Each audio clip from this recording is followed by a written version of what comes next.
ती परिस्थितीला सुरुवात झाली. ती सुरुवात झाली.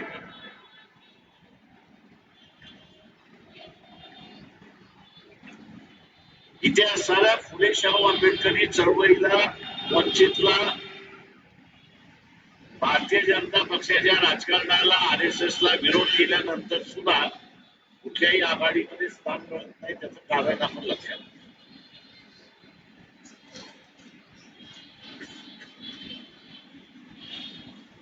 त्याचं कारण आपण असणं लक्षात. आणि त्याचं एकमेव कारण आहे 1990 ला, म्हणजे 85 ते 1990 ला या देशामध्ये जे जनता दलाचं वादळ उभं केलं,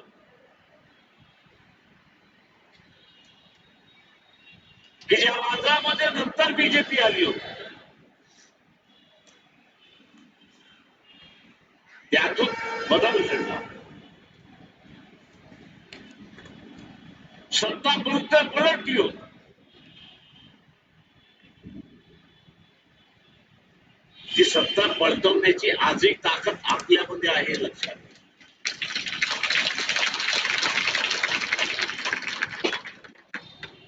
ती सत्ता पलटवण्याची ताकद आपल्यामध्ये आहे हे लक्षात घ्या.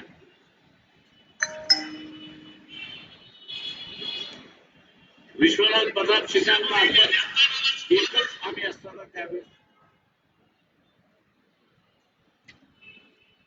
स्लोगन द्यायला लागलो.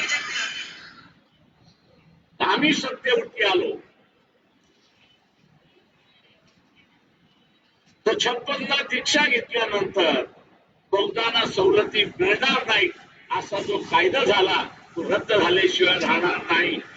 समोर उभा राहिला आणि बलपून टाकला अशी असताना. आणि बहुतांच्या सवलती सोबत झाली ही ताकद आहे.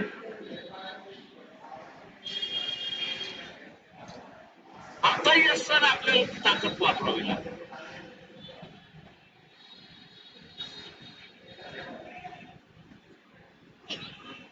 राजकीय पक्ष संपवण्याच्या पाठीमागचा जो डाव आहे तो आपण असं लक्षात घ्या.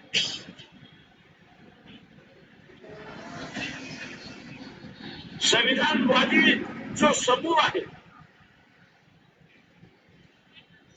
त्याला संघटनच राहिलं नाही तर तो विरोध करू.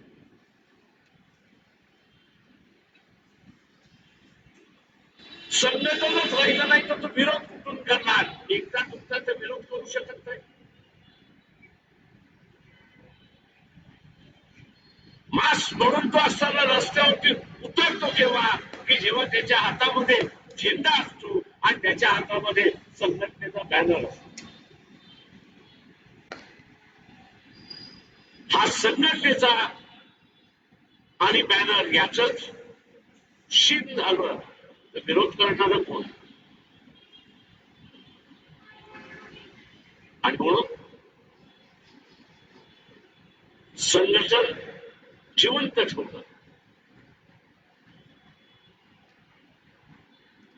ते चालता बोलतं ठेवणं हे सगळ्यात मोठं संविधानाचं संरक्षण आहे हे आपण असताना लक्षात. हे सगळ्यात मोठं संरक्षण आहे. उद्या तुम्हाला सत्तेवरती जाता आला तर फार चांगलं. सत्तेवरती जाता आलं तर फार चांगलं. पण सत्तेवरती जाता येत नसेल तर संघटन आपण वाचवलं पाहिजे. संघटन मध्ये ताकद ठेवली पाहिजे. ही आपली सगळ्यांची जबाबदारी आहे हे लक्षात घ्या.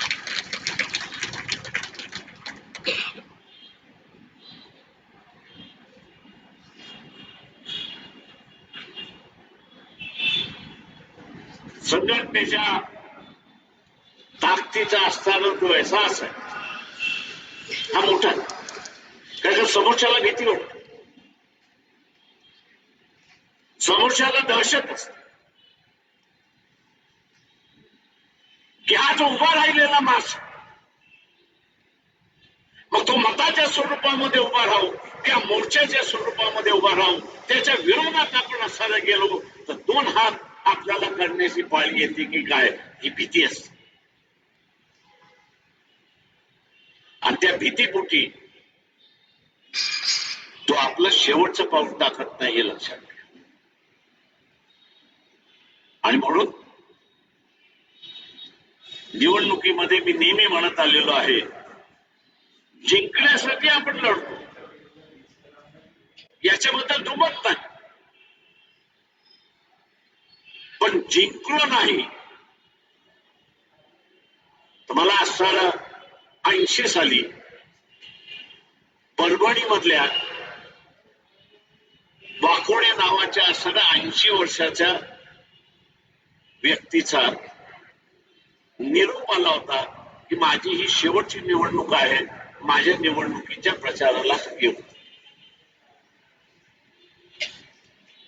आणि मी त्या वाकोड्यांना विचारलं की 80 वर्ष झाले तुम्ही लढताय का? तेव्हा ते म्हटले वय झालेलं नाही तुमचं, वय झालं तर तुमच्या लक्षात येईल की चळवळीची टीक ही टिकली पाहिजे.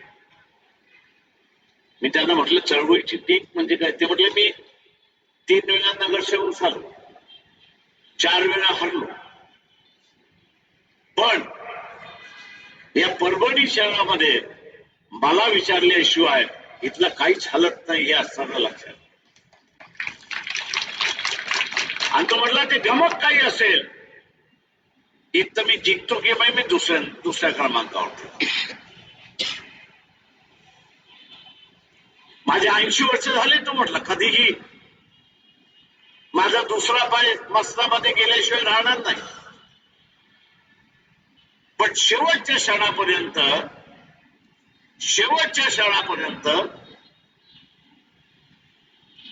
मला चळवळीचा जो टेका आहे परभणीतला तो मला असताना कायम त्या ठिकाणी. मित्रो, आणि तिथून लक्षात आलं की इलेक्शन हे नुसतं जिंकण्याचं जरी गणित असलं, जिंकण्याचं गणित जरी असलं तरी आपल्याला मिळालेली मतं याची असणारी भीती समोरच्याला असते हे लक्षात घ्या.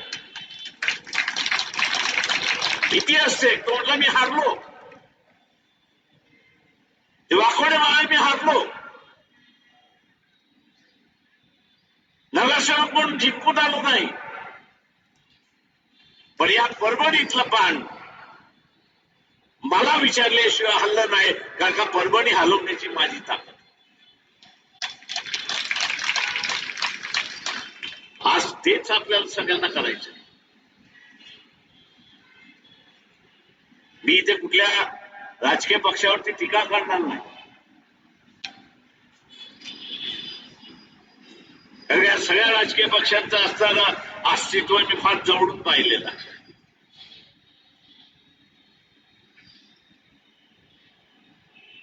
कोण कधी विंध्य होईल आणि कोण कधी विंध्य होणार नाही याचा मी तुम्हाला असणारा आराखडा पाडायचं सांग.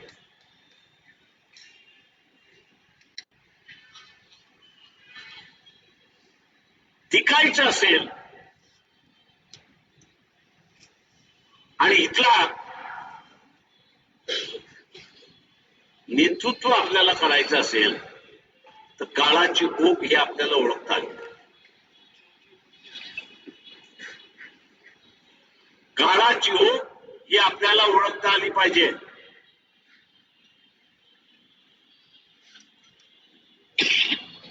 आज काळाची ओघ ही सांगते की समाजवादी इतिहासाला नेतृत्व करू शकत नाही, मार्क्सिस्ट हा असताना नेतृत्व करू शकत नाही, गांधीयन आहे हा नेतृत्व करू शकत नाही. इथला असणारं नेतृत्व जर कोण करू शकत असेल तर फुले शाहू आंबेडकरीला मानणारा समूह जो आहे, फुले शाहू आंबेडकरी विचाराला मानणारा समूह जो आहे तोच आता नेतृत्व करू शकतो हे लक्षात घ्या. हा बदल आहे. गेली 40 वर्ष मी असताना राजकारणात या 40 वर्षातल्या राजकारणातला हा बदल आहे.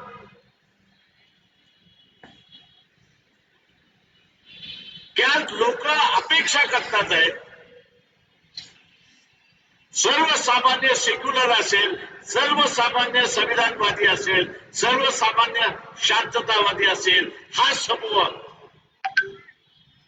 मग त्याचा धर्म कुठलाही असेल, हा समूह आज अपेक्षा करतोय की फुले शाहू आंबेडकरी जनतेने पुढे येऊन हे नेतृत्व केलं पाहिजे अशी असणारी परिस्थिती.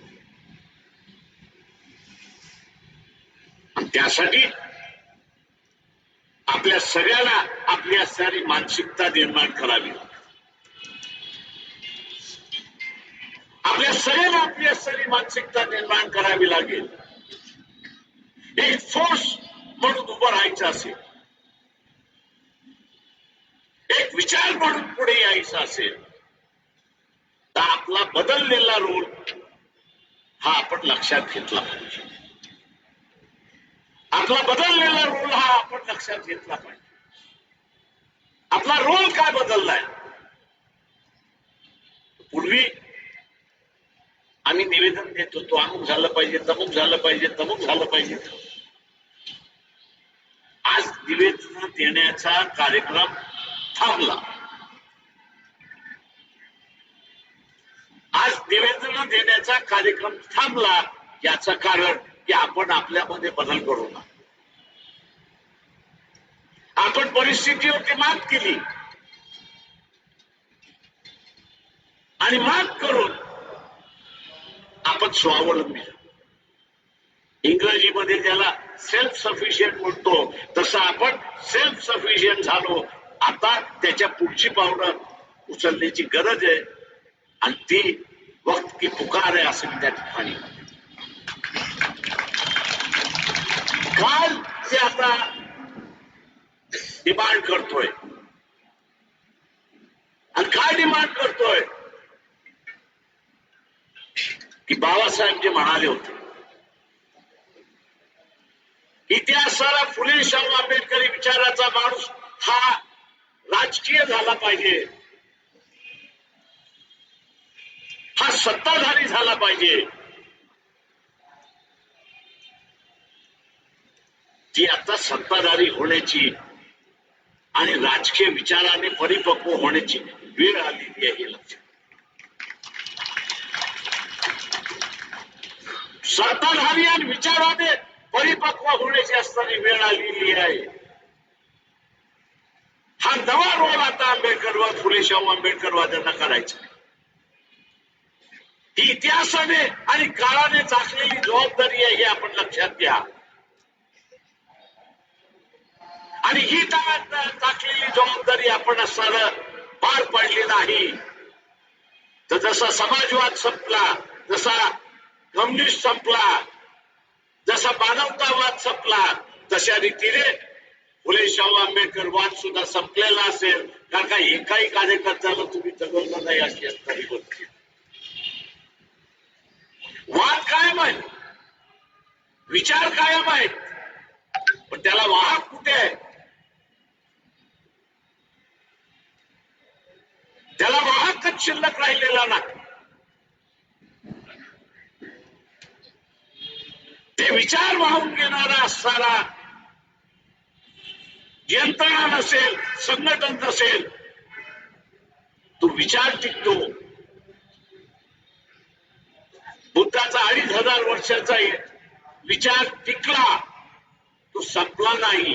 बाबासाहेबांनी पुन्हा याच नागपूरमधून त्याचा नव्याने प्रचार केला आणि विकसित झाला हे लक्षात घ्या.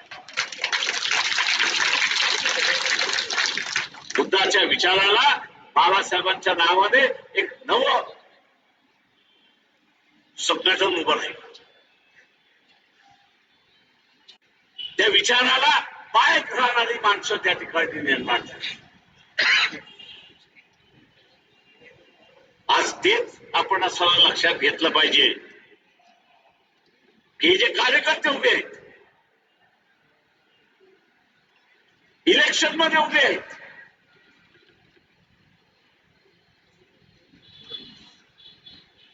मी सगळ्यांची नावं घेत नाही, पण जे उभे आहेत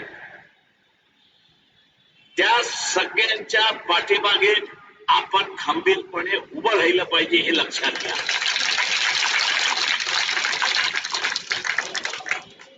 त्यांच्या पाठीमागे आपण खंबीरपणे उभं राहिलं पाहिजे. त्यांच्या पाठीमागे आपण असणारा खंबीरपणे उभं राहिला चळवळीतली एक नवीन फळी, विचारांची फळी, प्रतीक सारखे गणित शिकवणारी, इंजिनियर होणारी व्यक्ती या साऱ्या आपल्या समोर येऊन चळवळीला पुढे घेऊन जायला मागतात आहेत. त्यांना आपल्या साथ याची असणारी गरज. उद्या हाच विचार करत बस, अरे काय करणार ही पोरं.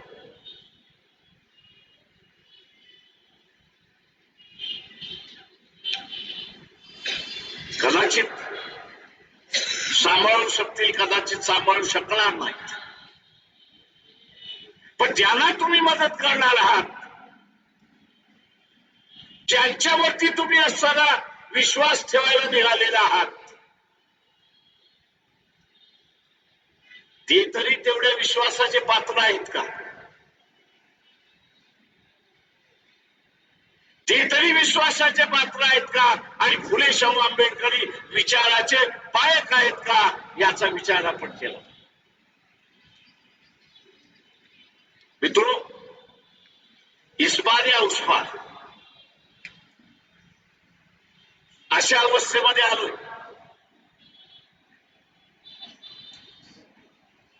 आणि ही परिस्थिती येणार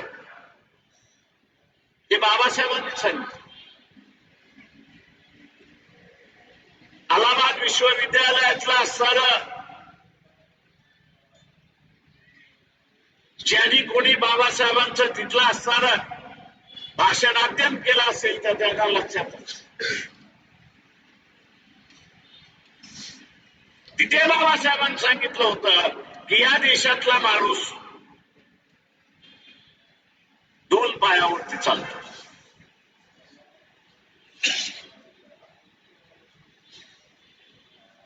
पण तो दोन पायावरती चालत असताना त्याच्याच बरोबर दोन विचारांवरती चालतो. त्याचा एक पाय संविधानिक व्यवस्थेवरती आहे, त्याचा एक पाय संविधानिक व्यवस्थेवरती आहे आणि दुसरा पाय हा मनुवादी व्यवस्थेवरती. हा मनुवादी व्यवस्थेवरती आहे. बाबासाहेब म्हणाले होते, फाकून फाकून हा फाकणार किती, फाकून फाकून फाकणार किती. याने अधिकच याला फाकलं तर याचे दोन तुकडे झाल्याशिवाय राहणार. सांगण्याचा मतीचा अर्थ हाच होता की संविधानिक व्यवस्था संघ घटनेने निर्माण केलेली असली तरी समाजामध्ये एक वर्ग असा आहे, समाजामध्ये एक वर्ग असा आहे की जो मनुवादी व्यवस्थेचा पुरस्कार आहे. या दोघांमधला संघर्ष हा अटल आहे आणि तो संघर्ष आपल्याला असताना दिसतो. तो संघर्ष आपल्याला असताना त्या ठिकाणी दिसतोय. या संघर्षाच्या मध्ये मी कोणाच्या बाजूने, पैशाच्या बाजूने की विचाराच्या बाजूने, मी कोणाच्या बाजूने? मी ज्यावेळेस पैशाच्या बाजूने असतो त्यावेळेस मी मनुवाद्यांच्या बरोबर असतो. मी पैशाने ज्यावेळेस असतो त्यावेळेस मनुवाद्यांच्या व्यवस्थेमध्ये असतो आणि संविधानाच्या व्यवस्थेच्या विरोधात. मी ज्यावेळेस माझ्याच बरोबर आहे मी ज्यावेळेस माझ्याच बरोबर आहे त्यावेळेस मी संविधानवादी व्यवस्थेमध्ये आहे. या अटीतटीच्या संघर्षाच्या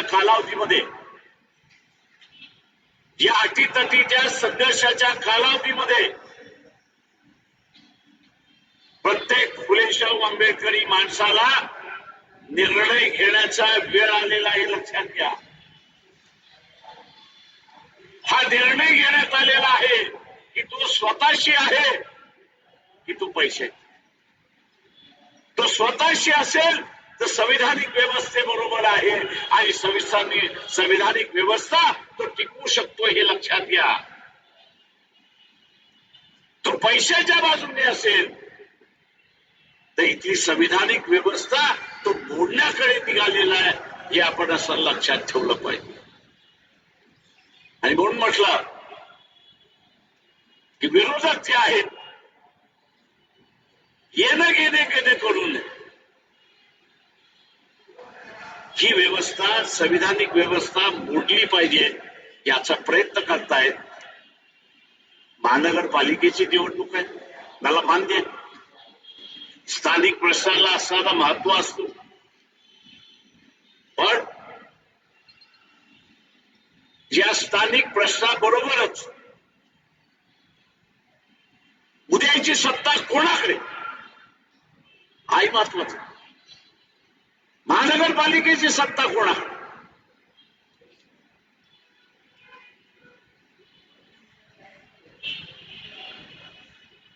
इथे मी जसं म्हणालो कमी उमेदवार उभे करू शकतो. काही वार्डामध्ये एक उमेदवार आम्ही उभं करू शकतो. आणि त्याचं सगळ्यात मोठं कारण मी जसं म्हणालो की त्याची लढण्याची इच्छा नाही असं नाही, त्याची लढण्याची इच्छा आहे, पण इलेक्शनच एवढं महागडं करून टाकलेलं आहे. इलेक्शनच एवढं महागडं करून टाकलेलं आहे की तो असं म्हणतो ह्याच्यात न पडलेलं बघ. म्हणजे एकेकाळी मी असं म्हणेन की उमेदवारी कोणाला द्यायची याच्यावरनं मारामारी होईल. फुले शाहू आंबेडकरी चळवळीतली उमेदवारी कोणाला द्यायची याच्यावरनं मारामारी व्हायची. आता आपण बघत असाल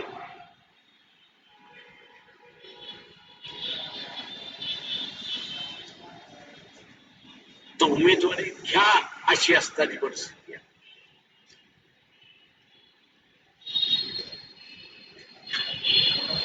उमेदवारी घ्या, लढता का अशी विचारण्याची परिस्थिती आलेली आहे. आणि तो असं म्हणतो की या खेळामध्ये मी उतरू शकत नाही. याचं कारण की मी तेवढा निधी कमवलेलाच नाही किंवा उभाच केलेला नाही.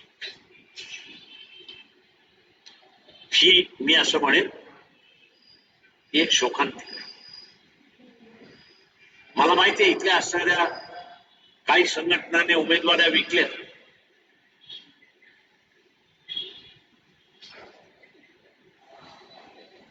त्या आमच्याकडे आले.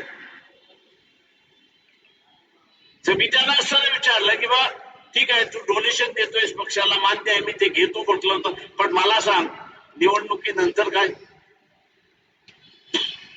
म्हटलं साहेब मला सत्ता पाहिजे, जेव्हा सत्ता येईल तिथे मी जाईन. म्हटलं आमचं गणित जमत नाही, आमचं गणित जमत नाही, कारण आम्हाला इथे असणारं सत्ता पाहिजेच आहे, नाही असं नाही, पण त्याच्यापेक्षाही जास्त ही संविधानिक व्यवस्था टिकवणं ही आमच्यासाठी सगळ्यात महत्वाचं. कारण ही संविधानिक व्यवस्था जोपर्यंत आहे तोपर्यंत वंचित वर्ग हा सुरक्षित आहे हे आपण, हा वंचित वर्ग सुरक्षित आहे हे आपण लक्षात घ्या. आणि त्याची सुरक्षितता ही आम्हाला सगळ्यात महत्वाची.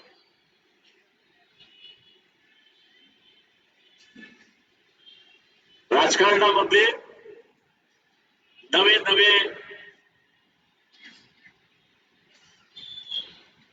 खेळ तुम्हाला बघायला मिळतो. मी त्याला खेळच म्हणतो.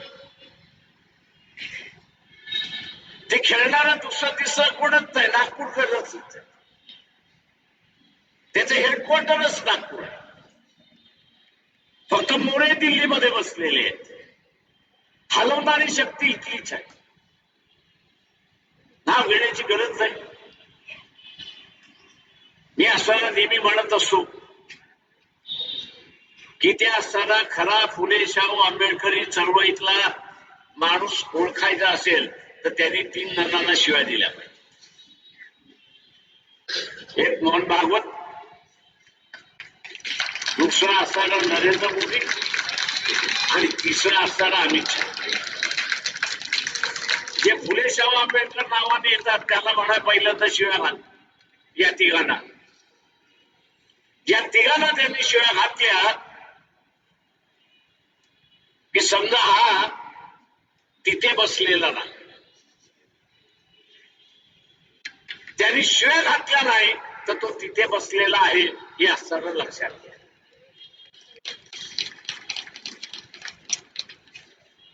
वंचितच्या वतीने RSSच्या तुम्ही इथल्या कायद्याला मानता तर मग स्वतःला नोंदणीकृत का करत? वाद उभा केलाय आपण. या इलेक्शन संपलं की पुन्हा आम्ही उभा करणार. आपली साथ त्याला अपेक्षा. कायद्याचं राज्य आलं तर संविधानाचं राज्य. कायद्याचं राज्य आलं की संविधानाचं राज्य आलं, आणि संविधानाचं राज्य आलं, कायद्याचं राज्य आलं तर आपण शांततेच्या व्यवस्थेमध्ये जगतो. आपण नाही तर इथे अशांततेच्या व्यवस्थेकडे आपण वाटचाल करतो हे लक्षात. आणि म्हणून मी आपल्या सगळ्यांना आव्हान करणार आहे, कारण माझा जाण्याचा असताना वेळ झालेला आहे. उद्या कोल्हापूर आहे, इचलकरंजी आहे, सांगली आहे, सोलापूर आहे. या महानगरपालिकेच्या प्रचाराचं की या सगळ्या उमेदवारांची चित्त जे आहेत ते गॅस सिलेंडर आहे. जिंकतो की हारतो हा डोक्यामधून विचार काढून टाका. तुम्हाला एक मत अधिक आणता येईल तर एक मत अधिक घेऊन या, पण स्वतःचं मत गॅस सिलेंडरला जाईल हे आपण असं लक्षात घ्या.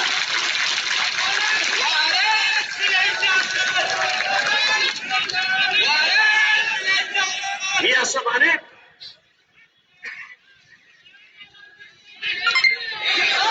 सिलेंडरला दिलेलं मत, मी असं म्हणेन की सिलेंडरला दिलेलं मत इथल्या सेक्युलर शक्तीला, संविधानवादी शक्तीला आणि मनुवाद्याच्या विरोधात जे आहे त्यांना एक संदेश आपण सरळ देतोय की आम्ही या देशाचं नेतृत्व करायला फुले शाहू आंबेडकरी जनता तयार आहे. हे आपण त्या ठिकाणी करतो असं मी आपल्या सगळ्यांना म्हणतो.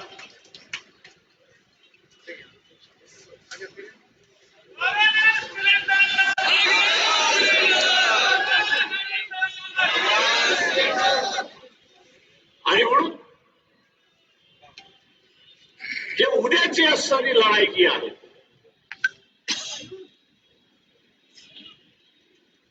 आपलं मत फुले शाहू आंबेडकरीला मेन स्ट्रीम राजकारणातला महत्वाचा दुवा म्हणून त्या ठिकाणी मानला जाईल. तो दुवा निर्माण करायचा की न करायचा याचा निर्णय 15 तारखेला आपल्याला द्यायचा आहे. माझं आव्हान राहणार आहे की हा दुवा निर्माण करण्यासाठी गॅस सिलेंडरला आपण मतदान द्या हे आवाहन करतो आणि आपली सगळ्यांची रजा घेतो. जय भीम, जय भारत.